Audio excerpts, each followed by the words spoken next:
Well, good morning, Suncoast. Would you stand with us?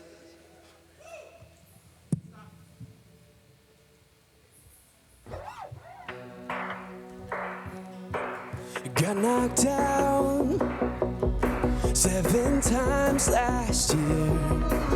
I fell down, got stuck in fear. Is this it?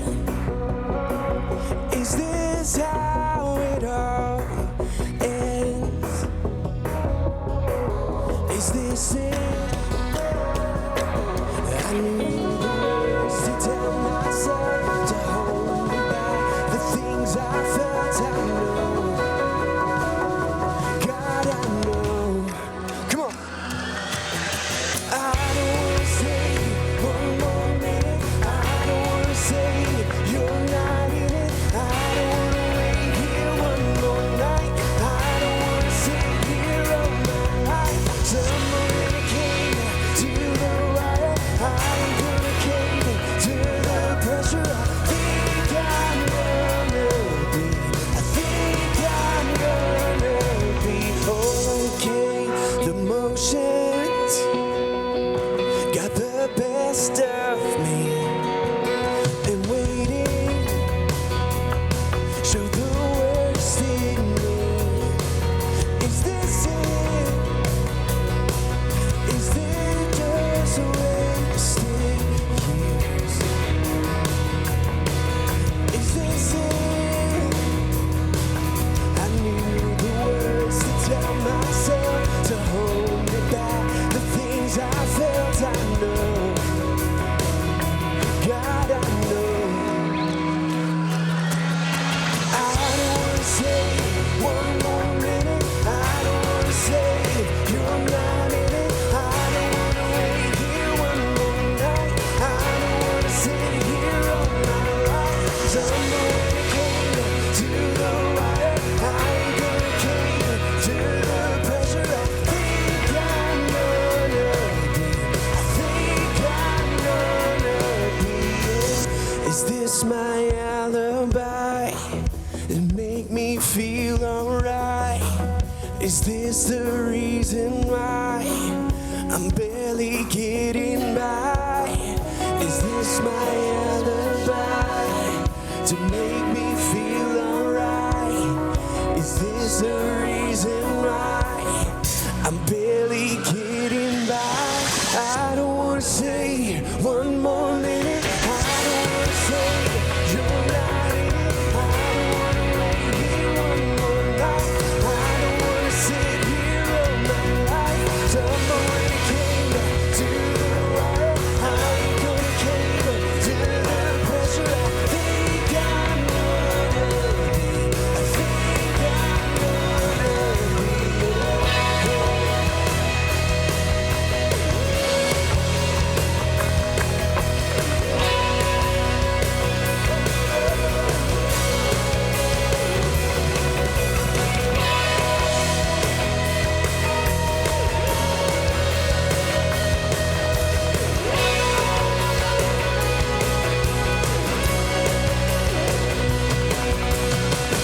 Sunkos, how we doing this morning? All right, let me try again. Sunkos, how we doing this morning?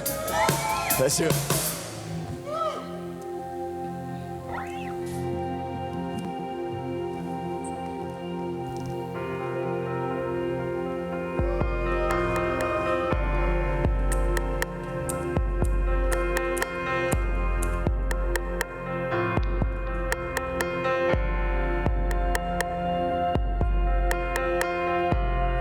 Wondering if I'm cut out for it.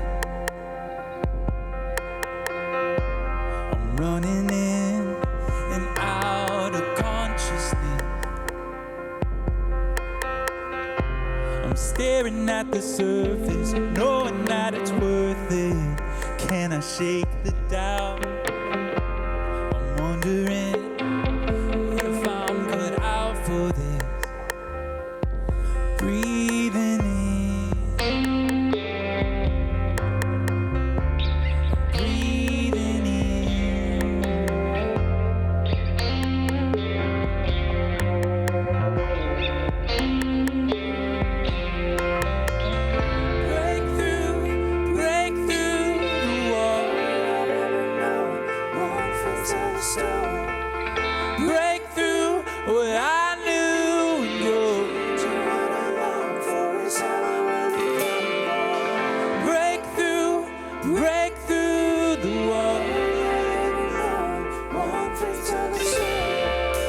break through what I knew and grow.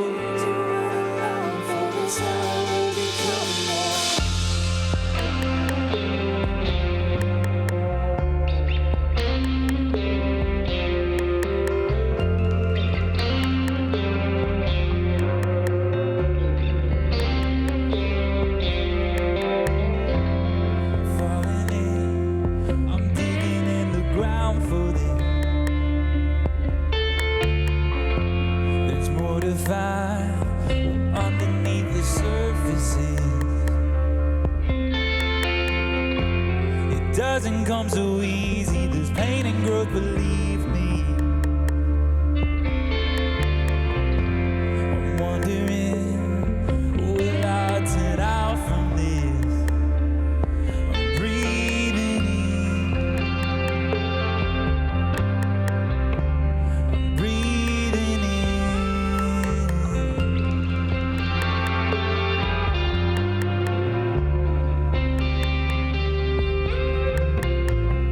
Break through the wall.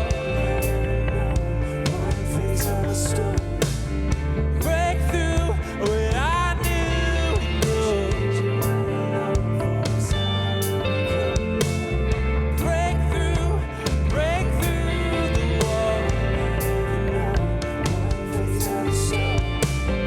Break through what I knew and grow.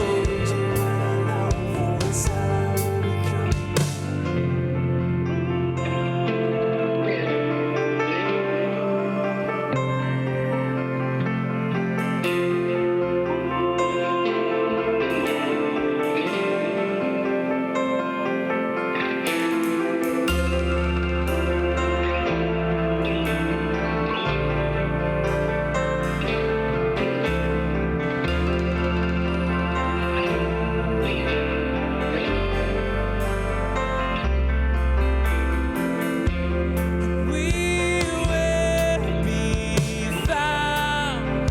Everything is on its way, and we are the sound, a symphony in time and space. And we will be found. Everything is on its way, and we are the sound, a symphony.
I will become more.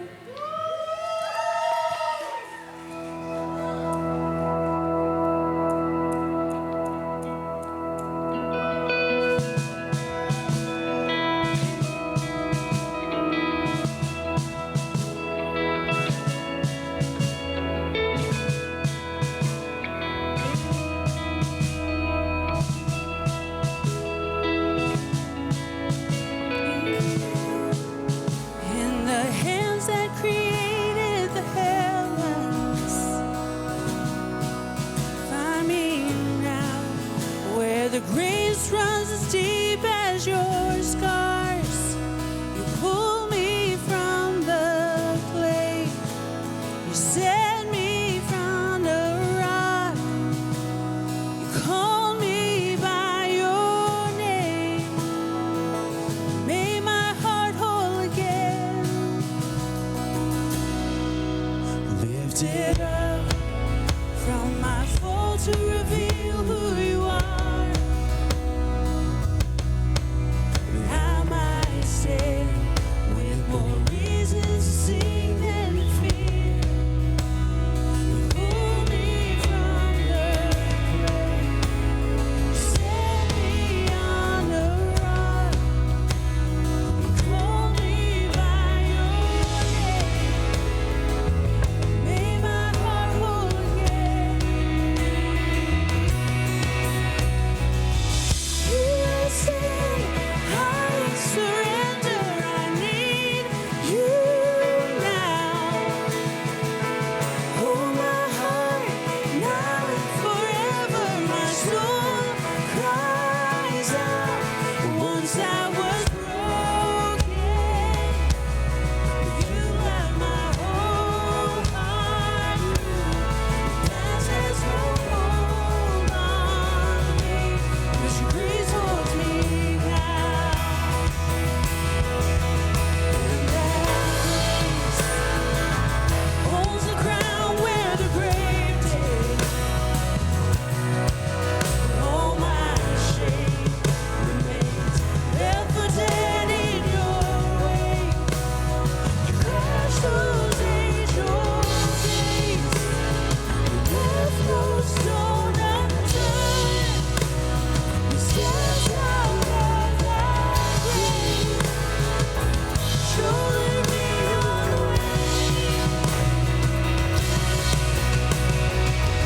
Here I stand, I surrender, I need you now. Hold my heart now and forever. My soul cries out, 'cause once I was broken, you love my whole heart. Past has no hold on me, 'cause your grace holds me now. Healed and forgiven,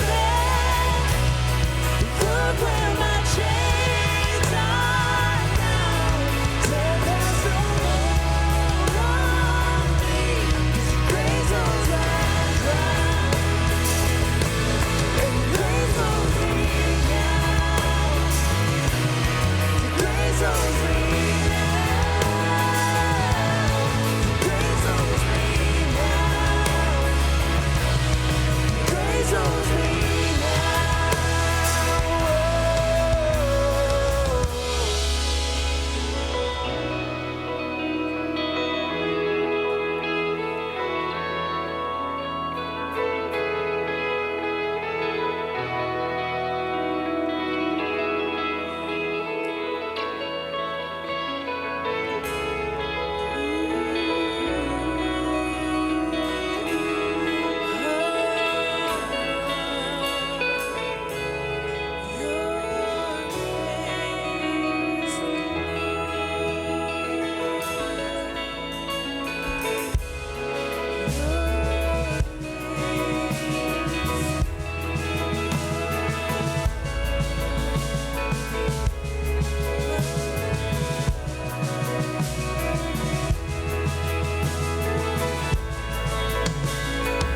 So here I stand, I surrender, I need you now. Hold my heart now and forever. My soul cries out. So here I stand, I surrender, I need you now. Hold my heart now and forever. My soul cries out. Come on, sing that out this morning. Here I stand, I surrender, I need you now. Hold my heart now and forever. My soul cries out. Here I stand, I surrender, I need you now. Hold my heart now and forever. My soul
'cause your grace holds that ground, and your grace holds me now, and your grace holds me now.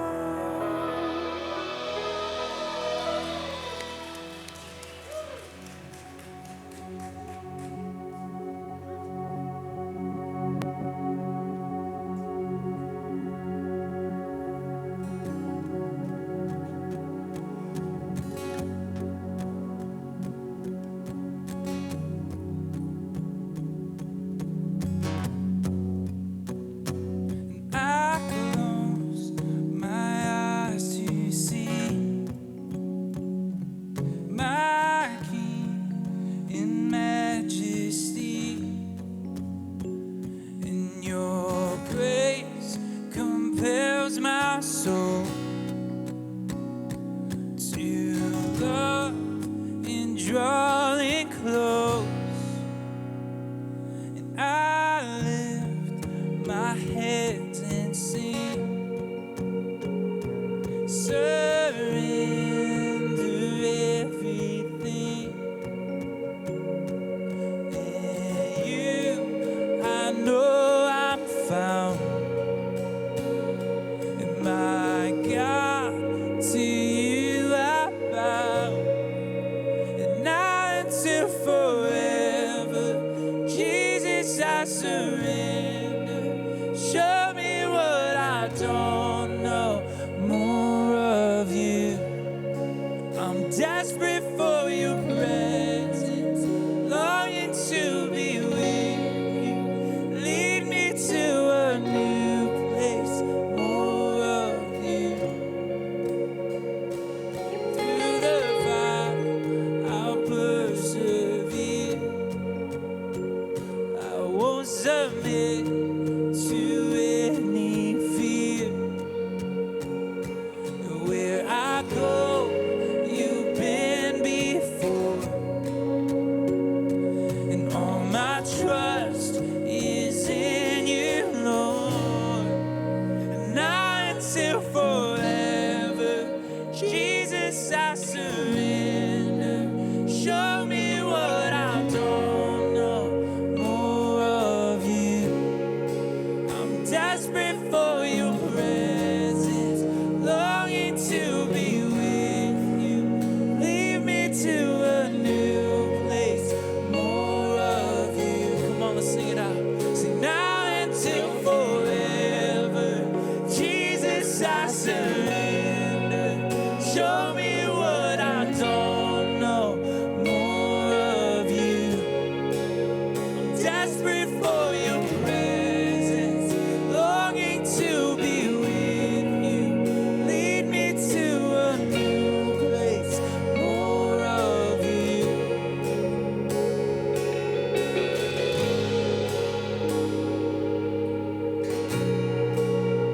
Lead me.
go back to the beginning. You can't control what tomorrow will bring. But I know here in the middle is a place where you promised you'd be.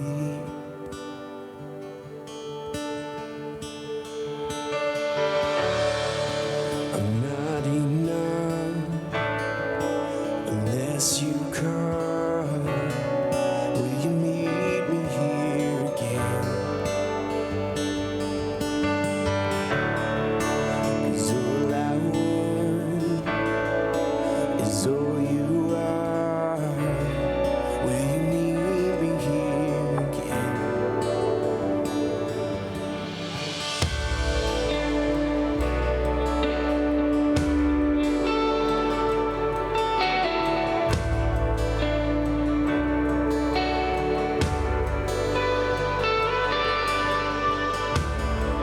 As I walk now through the valley, let your love rise above every fear, like the sun shaping the shadow. In my weakness, your glory appear.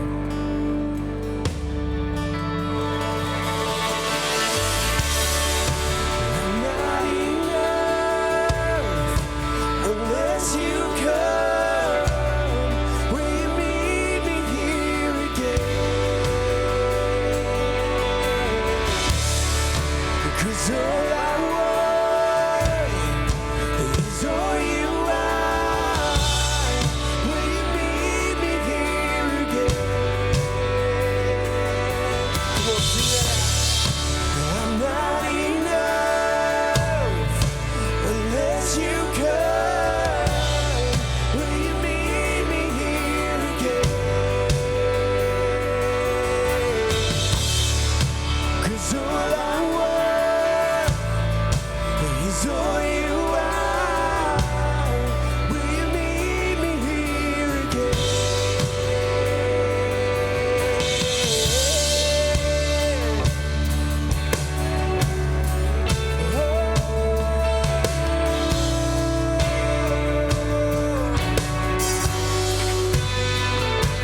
Let's sing this out this morning. Not for a minute was I forsaken. He'll never leave you. He'll never forsake you. Come on, let's sing this out this morning. Come on. And not for a minute was I forsaken. The Lord is in this place. The Lord is in this place. Come, Holy Spirit, the dry bones awaken. The Lord is in this place. The Lord is in this place. And not for a minute was I forsaken. The Lord is in this place. The Lord is in this place. And come, Holy Spirit, the dry bones awaken. The Lord is in this place. The Lord is in this place. Whoa.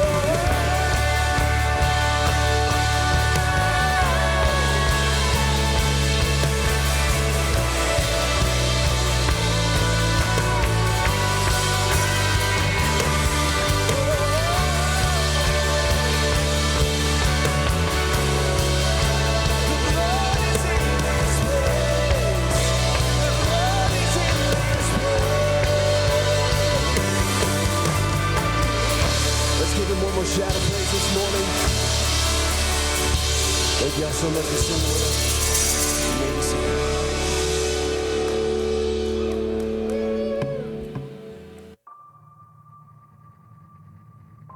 Two sacrifices set upon their altars. A crowd gazes with anticipation as the prophet mocks his rivals.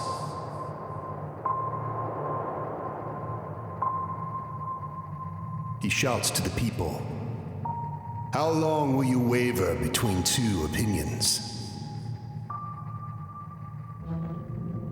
When vindication's fire falls from heaven, will a prophet's heart beat for vengeance or for blessing? Epic.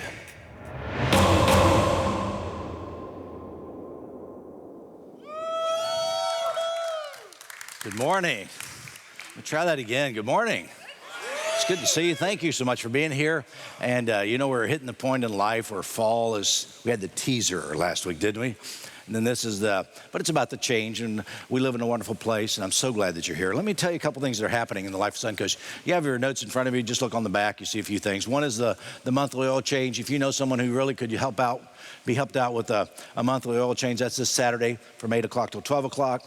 Go online, the information's on that note. Also, next week, the blood drive, the blood mobile will be here. So if you want to donate blood, that's something you could do as well. So you could see the things on the back of there. Thank you so much for watching that. And if you watch today and you really like what's happening today, some people, they post this stuff on the internet, on social media. We appreciate you doing that as well, if it's positive. Any negative things, just keep them to yourself. Fair enough? So anyway, that's the story. But lots of good things are happening. It is my joy to be here. I've been out a couple weeks, and it's been kind of fun to observe Dr. Doucet or Pastor Troy or whatever his name is. Has done a great job, but we're just delighted that he's on our staff. And he's actually in Dallas today, so if you're watching this, Troy, we miss you. We're glad that you're there. We wish you were here. But let's jump into the series, Epic. This has been fun. You like the graphics. I can see, man, I like the big bass and everything is working there. But epic, what is it?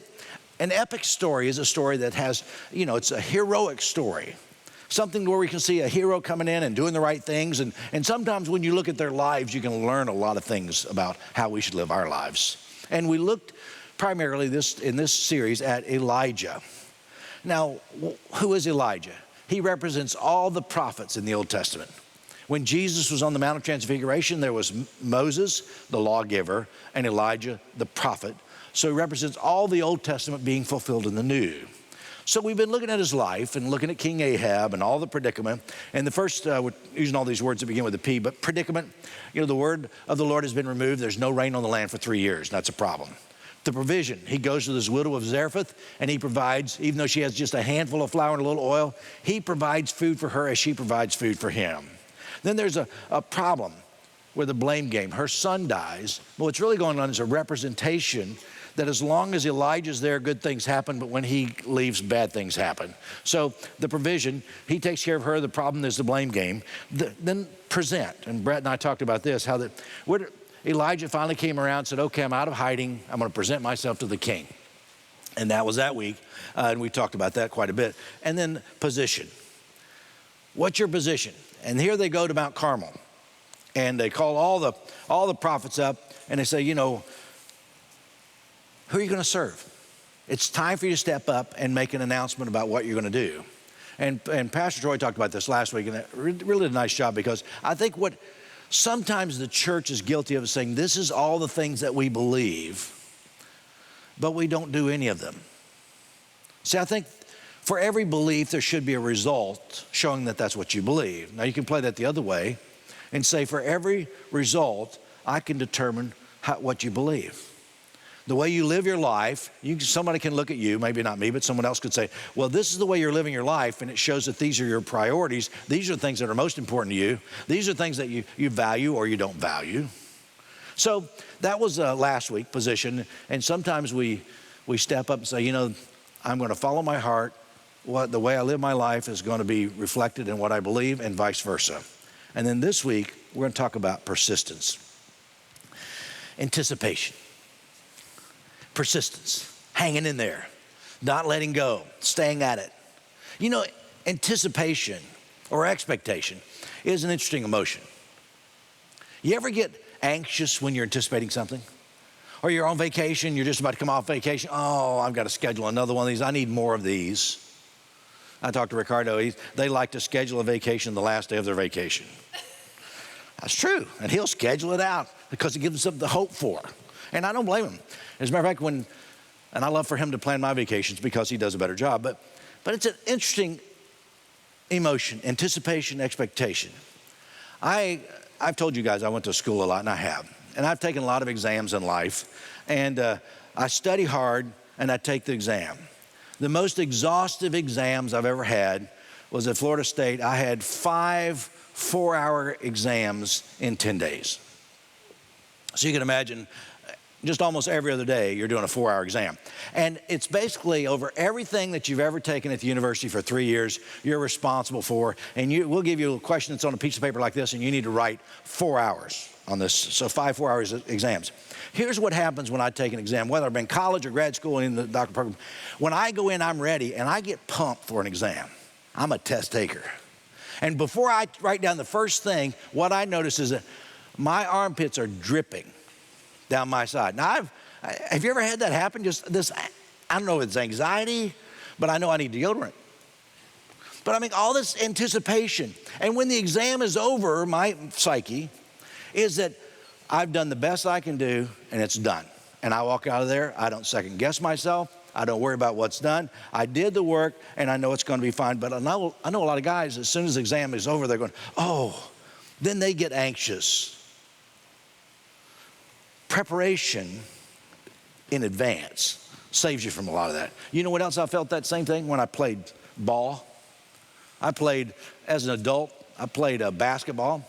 As an adult, I played football. So that's flag football, enough to where we played one season and almost everybody on the team was on crutches. It's a lot of fun. You ought to try it. I used to get really anxious when Becky and I were up front singing. You go, we never heard you sing. That's right. I got beyond that. What I discover is what I like is when preachers preach and singers sing, and they stay in their lane. I mean, I like it, but I really get, you say, can you sing? Yeah, I can sing. Well, I sang in choirs and sang in different groups and different things. Becky and I have, sung, duets in church back in when dinosaurs roamed the earth. But that anticipation is something that I wasn't familiar with and wasn't as comfortable with, and it created a lot of perspiration and anxiety. Do you know that when I get up to preach, the first time I got up to preach, I was so anxious. I was 16 years old. I preached through the whole Bible in 6 minutes. I thought, what else is there? I've covered it all. And then I preached a few times later. When I graduated from a graduate school, 4 years of college, 4 years of graduate school, I'd only preached 6 times in my life. And then I was a preacher. I remember moving to this little town. I thought, well, I've got all this experience. Do you know how many different sermons I preached every week? 3. So in 2 weeks, all my sermons were used up. I had to start with new material. And that's true. But I was very anxious in those early days. And someone told me one time, said, every time I step on the stage, I get butterflies. I want you to know, I have become desensitized. When I step up here, I'm not nervous. I don't have anxiety. I'm not sweating. Why? Because I look out here and I go, I know all these people. They're going to give me a break if I need it. If I really blow it, they're still going to love me. And sometimes you don't always hit a home run when you're teaching and preaching, but you want to get on base every time. And I think that's important. But you know what I do feel a little anticipation about? It used to be getting up and delivery. Now, what I want is to make sure that you get something. Every week, I want you to get something.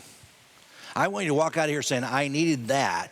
And maybe it's not everything, but a part of it was yours. Today, we're talking about persistence.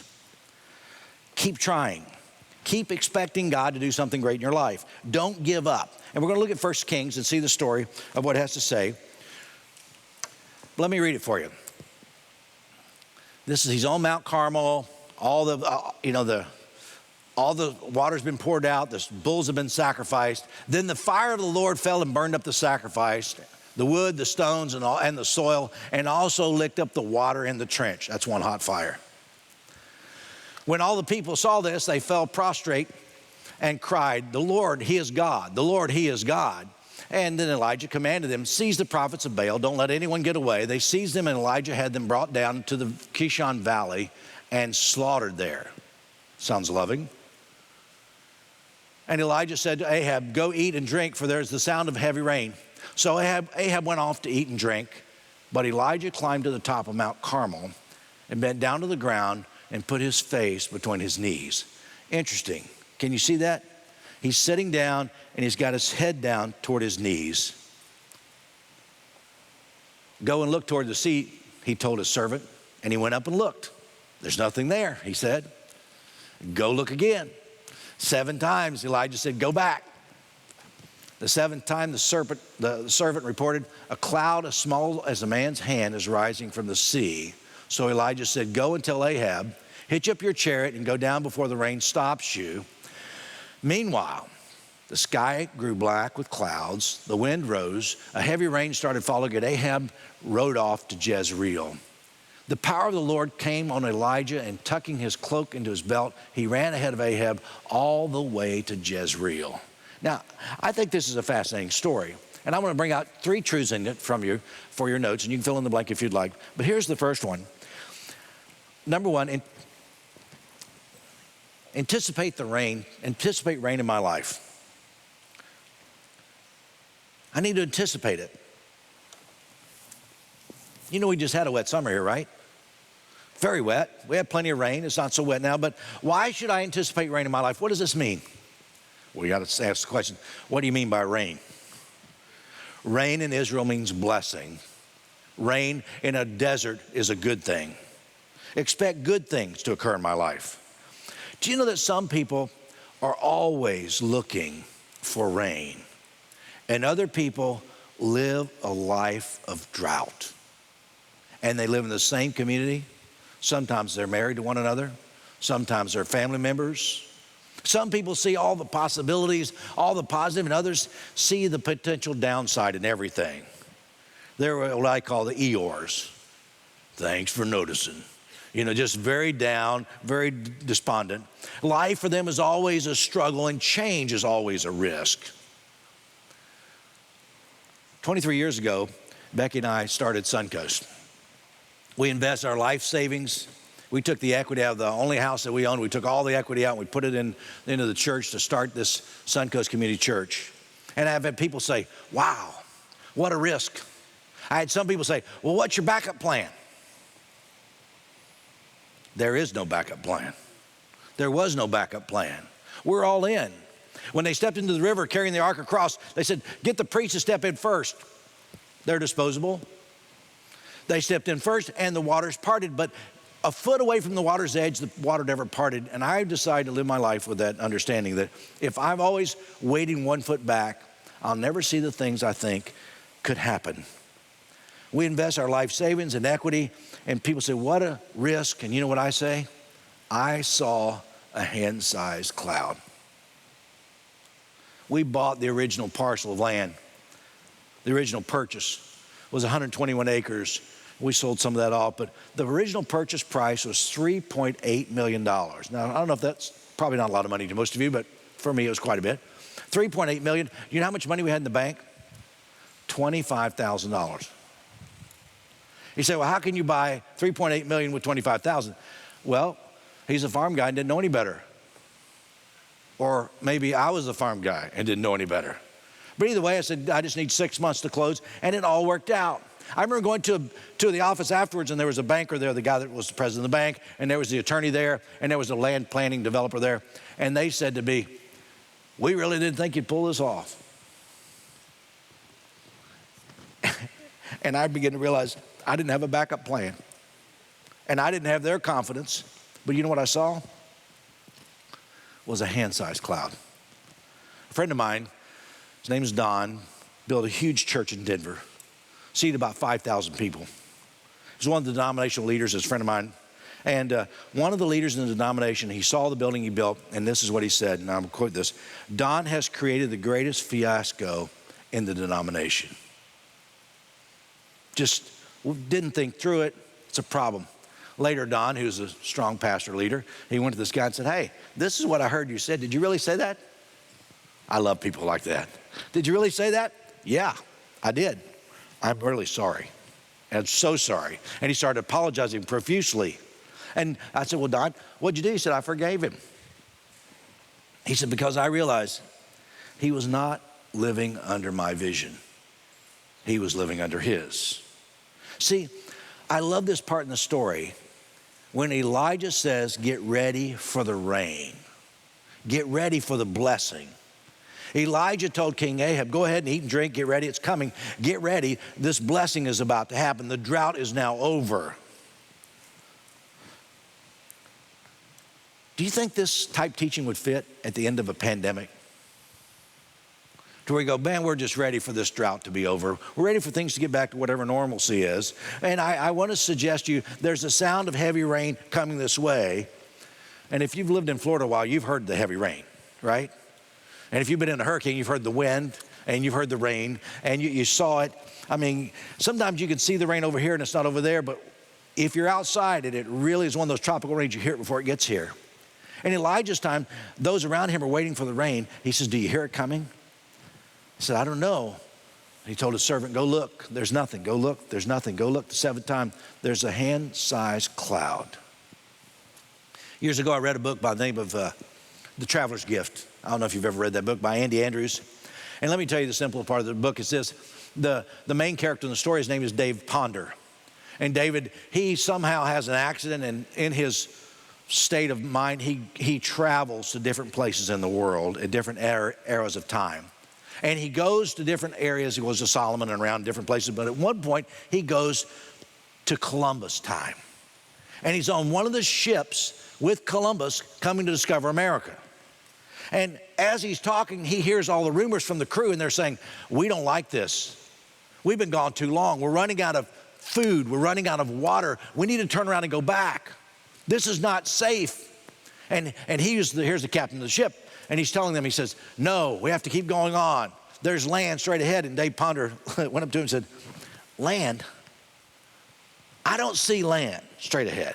He said, look, we've used up 2/3 of our provisions. There's no way we'll make it back. We have to keep going. And he said, if you look beyond the horizon, you'll see land. He said, I don't see it. And Columbus said to him, today, if you want to see land, you have to see it in my eyes. What a visionary. What faithfulness.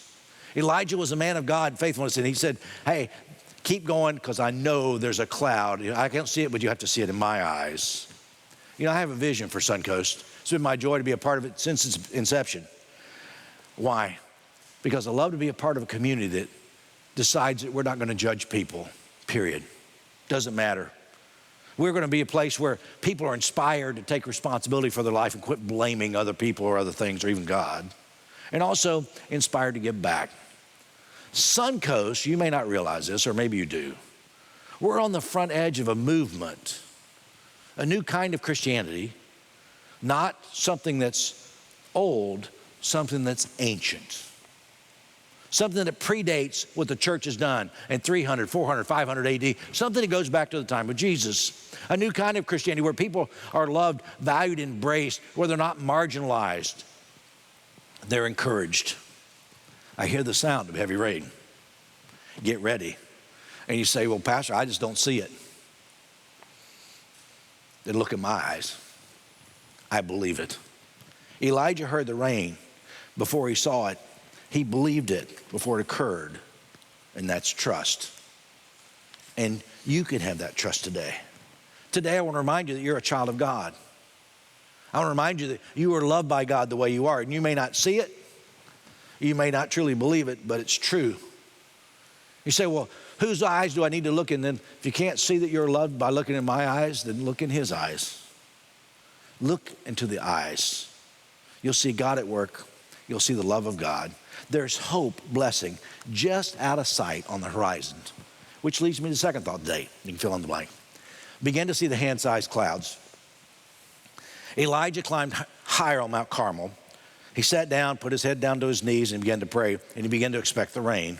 Go look and see. It's not there. Go look and see. It's not there, not there, not there. I mean, if I were the servant, I'd be, come on, give me a break. I've gone there 6 times, and there's still no cloud. Listen carefully. 6 times was not enough. It's on the 7th time that the small cloud appeared. When Elisha, this is the successor to Elijah, when Elisha sees Naaman the leper who comes from Damascus, he has leprosy. He said, what do I need to do? He said, I can tell you what you need to do. Go into the Jordan River and bathe yourselves 7 times. Naaman was a little put out. You know why? Because he's a leader. And he's from Damascus, where they have beautiful streams, not the dirty Jordan River. Have you ever been in the Jordan River? I have. We have. Some of us have. It's not exactly the cleanest. It's kind of murky, muddy. It's like a mud puddle that flows. Go wash yourself 7 times. I'm going to need a bath when I get out. Go wash yourself 7 times in the Jordan River. And I wonder, he was offended by it. And he said, I'm not doing it. Finally, one of his servants said, well, if he had told you to do something great, wouldn't you have done it? Well, yeah, I'd have done something great, but this is too simple. Why don't you try it? And I can only imagine the name of the leper. Once, how am I looking? Not good. Leprosy, not good. Leprosy, leprosy, leprosy. 6th time leprosy, and go, come on. The 7th time, his skin was clear and clean. See, I wonder how many times I stop before the 7th time. I wonder how many times my faith gives up at 5. I wonder how many times I'm not persistent. I've heard a lot of people say this, you know, I tried religion, it just doesn't work. I prayed and nothing happened. It doesn't work. Christianity does not work for some, and I say this very carefully, some Christianity doesn't work for me. But I do believe this, that if we wait and trust and let the rain define us, we'll see great things in the future. Elijah's servant looked 7 times before he saw anything. And after the 7th time, it wasn't even a big thunderstorm yet. It was just a hand-sized cloud. I wonder how many times God begins to work with hand-sized clouds. We began Suncoast. You know, I believe that God would bless a church that we could make a difference. We began with a hand-sized cloud. People have asked me, did you ever believe that Suncoast would have this kind of property, this kind of campus, and this kind of building? You know, my answer is, yeah. I saw it. I believed it. I mean, it's not a surprise to me, but sometimes you have to see it in someone else's eyes. The lesson of persistence from this epic story of Elijah is that we need to embrace this. Don't stop short. Keep going. Don't give up. Sometimes it's a process. Sometimes it's not once or twice. Sometimes it's 7 times. But it's called faithfulness. It's called persistence. And many people succeed in life not because they're brilliant, but because they persist. They stay at it. They keep going, they're doing the next right thing. And they succeed in business and in life and in relationships because they keep working at it. Elijah worked through the process. He confronted the prophets. God answered his prayer. The sacrifice was consumed, and people's hearts were turned back toward God. He went up on the mountain to pray. When he prayed, he saw this hand-sized cloud. Now, what happened after that? He said, King Ahab, rain is coming. What I want you to do is get ready. Get ready, because we're heading back. And he said, it's time. And I love this story because Elijah runs ahead of his chariot all the way to town. 15 to 20 miles. Is that possible? Of course it is. I mean, all you have to do is look at some of the great runners of the world. They run 15 or 20 miles. Might be tough for us, but for runners, they could do it. And Elijah, it says, was filled with the power of God. He tucked in his robe, and he ran ahead of the king all the way to town. There's some symbolism there. Ahab left with his own gods, and he comes back with the God Yahweh, which leads to the last thought of the day. And it says, my faithfulness will bring rain to others. See, the presence of God in us leads to blessing. And I think leads to rain for others. The blessings of God are not just for me. Have you ever prayed that God would give you something? Of course you have. It's what we do. God, I really need this. I need this. And as you get older, you say, God, I need more patience. Or I need more time. But the blessings are not just for me. I began to pray years ago, oh God, if you decide to bless me that I may bless others. I want to be a channel of resource in other people's lives. And it's not just bless me, but it's about us. Blessings have a purpose to be passed on. If I'm at the front end and the end of the line, if I'm the whole line, bless me that I may enjoy the blessings of life and consume all the stuff on me, then it's all about me. But if I say, God bless me so that I can make a difference in this world. And I'm not saying you have to give everything you got away. I'm just saying you got to not spend it all on yourself and be generous. Jesus came to remind us that the one who with Jesus and follows him, he said, streams of living water will flow from within him. Do you get that? Streams of life, nourishment, blessing will flow from within him. A lot of you here have been to Israel with me. I think I've taken probably 100 people to Israel. We're going to go again, not this next January, probably the next January. But we're in there, we saw the Sea of Galilee. We're on the Sea of Galilee in this big boat. And it's not really a salt sea, it's a freshwater lake. It's called Lake Gennesaret or Lake Tiberias. I mean, it's a variety of names. But around this sea or this lake, it's just lots of bananas and lush vegetation. Very, very much full of life. The Jordan River comes out of the mountains and feeds that sea, and it has a lot of life. And the Jordan River flows out and flows down to the Dead Sea. Flows about, I think, 87 miles. When he gets to the Dead Sea is the lowest place on the face of the earth, 1,400 feet below sea level, if you can imagine. And it just goes straight down. And when you get there, there's no life. I mean, there's not a bush. There's nothing. People say, why? I'm sure there's a variety of reasons. But I think one of the reasons is the water stops here and it never flows out. And the water, when it doesn't flow through, it's never cleansed, and you never really see the life flowing after it. I began to realize I want my life to be the Sea of Galilee, where the blessings flow in and the blessings flow out. I don't want to be the Dead Sea, where it all stops right here. Can I pray for you? Thank you, Father, for your love and grace in this moment. Challenge us to let the blessings of life flow into our lives and flow through us to others, we pray. In Christ's name, amen. Would you stand, please? I'm going to tell you a story in closing. Recently, if you haven't noticed, there's a little construction near here. And there's construction everywhere, it seems like right now. And as I was driving out through Dove and Proctor, right there at Proctor and Clark, I saw a lot of construction, and I saw this valve on a hydrant, and I saw a bottle of water on the hydrant. And it reminded me of a story. And here's the story. One day, a man was in the desert, and he was without water, and he didn't know if he was going to make it. He finally came up, and he off on the horizon, he saw something. He went and he saw a little shack. And when he got to the shack, he went inside the shack. It just was a little lean-to type thing. So I can't make it much longer. And much to his surprise, what he found in there was a bottle of water. He thought, oh, water, it's what I need. I need this water. And when he picked it up, there was a note that was underneath it. And this is what the note said. He said, use this water to prime this old pump. When you've gotten as much water as you need, refill the bottle and leave it for the next person who passes this way. And here's the guy, he's got a dilemma.